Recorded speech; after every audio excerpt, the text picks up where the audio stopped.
नमस्कार दोस्तों। उद्धव ठाकरे और अरविंद केजरीवाल में अब कुछ ज़्यादा फर्क नहीं रह गया है। अगर उनके राजनीतिक वजूद की बात करें तो वो अलग लेवल पर है, लेकिन जिस तरीके से वो आचार व्यवहार और बातें कर रहे हैं, दोनों एक जैसे ही नज़र आने लगे हैं। अरविंद केजरीवाल धीरे धीरे अकेले पड़ रहे हैं अपनी पार्टी में भी, और जो राजनीति का उनका सर्कल है, जिस तरीके का उन्होंने बनाया है उसमें भी। जबकि उद्धव ठाकरे अपनी ही पार्टी में अकेले पड़ गए हैं। उन्होंने जिस तरीके से अपनी पार्टी को पिछले 2-3 साल में चलाया, अपनी विचारधारा जो उनकी हिंदुत्व वाली विचारधारा थी उसको छोड़कर एक सेकुलर पार्टी बनने की तरफ वो बढ़े, उससे बहुत सारी चीज़ें बदली हैं। उनके हाथ से उनकी पार्टी निकली। शिवसेना कागजों में, सही मायनों में अब एकनाथ शिंदे को बिलोंग करती है, और उनके जो सांसद हैं, ज़्यादातर विधायक हैं, वो भी एकनाथ शिंदे कैंप में जा ही चुके हैं। और कहने के लिए मेन शिवसेना अब एकनाथ शिंदे की हो चुकी है। ये एक ऐतिहासिक घटनाक्रम हुआ जिसका सहज ही किसी ने अनुमान भी नहीं लगाया। इसके खिलाफ बहुत सारी चीज़ें भी चली हैं। अब तो जो हमारे सुप्रीम कोर्ट हैं, हमारे सीजीआई हैं, उन लोगों को लगने लगा है कि चुनाव आयोग भी अब उल्टे पुल्टे फैसले कर रहा है, और बाकी सारे राजनीतिक दल तो इस पर विधवा विलाप कर ही रहे हैं। खैर, वो अलग मुद्दा है, उस पर भी कभी चर्चा की जाएगी। लेकिन उद्धव ठाकरे पर मैं चर्चा करना चाहूँगा। बीजेपी ने, जब वो चीफ मिनिस्टर थे उद्धव ठाकरे, एमवीए सरकार को लीड कर रहे थे, उस समय बीजेपी ने उन पर आरोप लगाए थे कि उन्होंने अपने पिता की, स्वर्गीय बाला साहब ठाकरे की हिंदुत्ववादी विचारधारा को छोड़ दिया है, और काफ़ी हद तक ये सही भी है। देखिए, राजनीति में अगर आप अपनी पार्टी की बेसिक नेचर को छोड़ देते हैं तो आपको नुकसान उठाना पड़ेगा। जिस विचारधारा पर पक कर तैयार हुई है आपकी पार्टी, इसका सबसे बड़ा उदाहरण मायावती है। उत्तर प्रदेश में मायावती दलितों की पार्टी थी। स्वर्गीय काशीराम जी का एक मूवमेंट था, उससे निकलकर बहुजन समाज पार्टी बनी। काशीराम जी के बाद मायावती इसे चला रही थी। उन्होंने पहले कुछ गठबंधनों में सरकारें चलाई, लेकिन उसके बाद उनकी जो सरकार थी वो पूर्ण रूप से एक ऐसी सरकार भी बनी 2007 में, जिसमें उन्हें स्पष्ट बहुमत मिला था, स्पष्ट मैंडेट मिला था। लेकिन उसके बाद मायावती ने किया मायावती ने दलितों को तो मान लिया कि ये मेरी पॉकेट में है, इनके तो वोट मुझे मिलने ही हैं, जिनके लिए ये मूवमेंट तैयार हुआ था। फिर वो राजनीति करने लगी कि मुझे मुसलमानों के भी वोट चाहिए, अगर मुसलमानों के मिल जाएं तो फिर इस ब्रह्मांड पर कोई मुझे हरा ही नहीं सकता।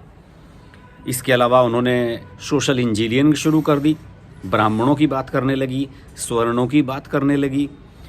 जहां ब्राह्मणों की अधिकता थी ब्राह्मणों को टिकट दे दिया, सवर्णों की अधिकता थी सवर्णों को टिकट दिया, जाट की अधिकता थी जाट को टिकट दे दिया। कहने का मतलब ये है कि वो कंफ्यूज हो गई। उन्हें ऐसा लगने लगा कि उनकी पार्टी के साथ ही सब लोग जुड़ जाएंगे और बाकी पार्टियां ख़त्म हो जाएंगी, लेकिन ऐसा हुआ नहीं। धीरे धीरे उनके दलित वोटर्स ने भी रियलाइज़ किया कि भाई, इन्हें चीफ मिनिस्टर बनाने से या इन्हें सत्ता में लाने से हमें कोई फ़ायदा तो हो नहीं रहा है, फ़ायदा तो इनका अपना ही हो रहा है। इनकी पार्टी का फंड बढ़ रहा है, इनके परिवार के लोगों को पैसा मिल रहा है, और सारे परिवार के लोगों को ही इन्होंने अपनी पार्टी में इन्वॉल्व कर लिया है। बाहर का तो कोई ऐसा दलित नेता नहीं पनपा उनकी पार्टी में कि आप कह सके कि मायावती के बाद सेकंड नंबर का आदमी वो है। इन्होंने कई बार नसीमुद्दीन सिद्दीकी, मुनकाद अली, ऐसे लोगों को अपनी पार्टी में नंबर 2 बना कर रखा। इसके बाद दलित मतदाताओं का जो मन था वो मायावती से खिन्न होने लगा, और पिछले कुछ चुनावों में तो ये भी स्पष्ट हो गया कि उनका वोट बैंक बहुत बड़ी संख्या में बीजेपी की तरफ शिफ्ट हुआ है। जिन्हें लगा कि यार, सरकार की कुछ योजनाएं तो हैं जो हमारे लिए चल रही हैं, मायावती को वोट देने से क्या फ़ायदा। यही हुआ उद्धव ठाकरे के साथ। उद्धव ठाकरे ने एनसीपी और कांग्रेस के साथ मिलकर अपनी सरकार तो बनाई, लेकिन उन्होंने अपनी विचारधारा को भी बदलना शुरू कर दिया। बीजेपी पर आरोप लगाने लगे, ये सांप्रदायिक पार्टी है, तरह तरह के आरोप लगाए। वही जो कांग्रेस और एनसीपी की जुबान है वही बोलनी शुरू कर दी। इसकी वजह से उनके वोटर भी खिसके। उनके जो सपोर्टर थे, खासतौर से एकनाथ शिंदे जब अलग हुए थे, और आपको याद होगा जब वो अपने विधायकों के साथ चले गए थे असम, तो उन्होंने क्या कहा था? उन्होंने ये कहा था कि हम हिंदुत्ववादी विचारधारा जो बाला साहब ठाकरे थी, हम उसके प्रशंसक हैं, उसके फॉलोअर हैं और इसलिए हम शिवसेना के साथ हैं। लेकिन उद्धव ठाकरे ने तो वो विचारधारा ही छोड़ दी। हम उनके साथ अपने भविष्य की कल्पना कैसे कर सकते हैं? और अब जबकि शिवसेना उनसे हाथ से निकल गई है, उद्धव ठाकरे के चुनाव आयोग ने चुनाव चिन्ह, पार्टी का नाम, सब कुछ एकनाथ शिंदे को दे दिया है, तो अब वो अलग ही तरह की फ्रस्ट्रेटेड बातें करने लगे हैं। देखिए, अभी पिछले दिनों रत्नागिरी जिले में एक वो सभा को संबोधित कर रहे थे। न्यूज़ चैनलों पर इसकी चर्चा बहुत कम हुई है। तो वहाँ पर उन्होंने एक अपना जो विधवा विलाप है वो किया। और ये जब शिवसेना उनके हाथ से गई है, एकनाथ शिंदे के हाथ में, उसके बाद से ये उनकी पहली पब्लिक मीटिंग थी। रत्नागिरी जिले का खेड़ इलाका है जहाँ पर वो सभा को संबोधित कर रहे थे। उन्होंने जाहिर तौर पर बीजेपी को भ्रष्ट पार्टी बताया, ये कहा कि ये मौकाप्रस्त पार्टी है, इसने हमें धोखा दिया है, जबकि खुद धोखा इन्होंने दिया था। बहुमत आया था निकल कर, लेकिन कहा कि चीफ मिनिस्टर हम बनेंगे, बीजेपी का बनने नहीं दिया। अब कैसी कैसी बातें कह रहे हैं। वो कह रहे हैं कि इन्होंने, बीजेपी वालों ने सरदार पटेल का नाम चुरा लिया गुजरात से, फिर पश्चिम बंगाल से सुभाष चंद्र बोस का नाम चुरा लिया, अब महाराष्ट्र से बाला साहब ठाकरे का नाम चुरा रहे हैं, और इनका कोई अपना आइकन तो है नहीं। पटेल ने तो आरएसएस को कभी गुजरात में बैन किया था, आज ये पटेल को अपना बताने लगे हैं। उद्धव ठाकरे की इस बात पर आपको हंसी नहीं आई? बताइए, सरदार पटेल क्या किसी की प्राइवेट प्रॉपर्टी हैं? क्या महात्मा गांधी किसी की प्राइवेट प्रॉपर्टी हैं? क्या सुभाष चंद्र बोस किसी की प्राइवेट प्रॉपर्टी हैं? कि सुभाष चंद्र बोस के परिवार वालों से उनका नाम छीन लिया, या पटेल साहब के परिवार वालों से उनका नाम छीन लिया? मेरा तो मानना ये है कि बाला साहब ठाकरे का नाम, उनकी पार्टी, उनका चिन्ह जिस तरीके से मिला है एकनाथ शिंदे को, इनके लिए शर्मनाक है कि आपके होते हुए ऐसा हुआ। आप अपने पिता की विचारधारा, उनकी जो फॉलोअर्स हैं, उनको अपने पास सहेज कर नहीं रख पाए। और अब ये कह रहे हैं कि एक और भी बयान दिया इन्होंने कहा कि नरेंद्र मोदी को बाला साहब ठाकरे के नाम पर नहीं वोट मांगनी चाहिए, अपने नाम पर वोट मांग कर दिखाएं। इस बात पर तो मुझे बहुत ही हंसी आई।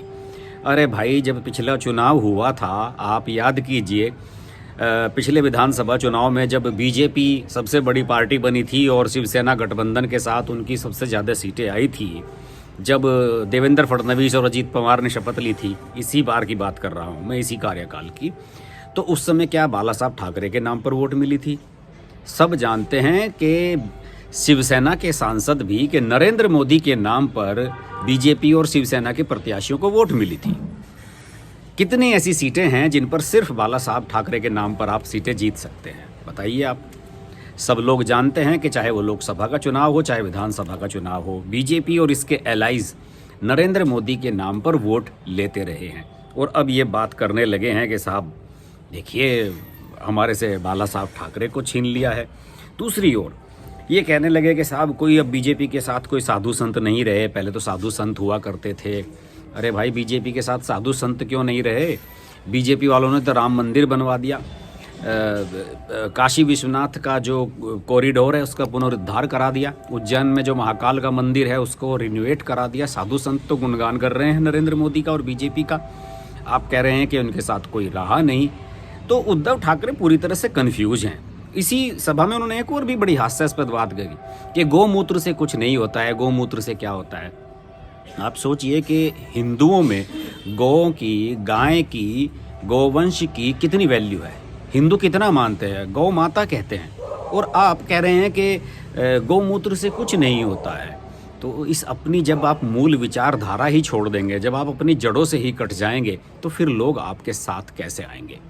बहुत जल्द चुनाव होंगे बीएमसी के, और आप सब लोग जानते हैं, आप देख लीजिएगा कि बीएमसी के जब चुनाव होंगे तो बीएमसी के चुनावों में इनको बड़ा झटका लगने वाला है।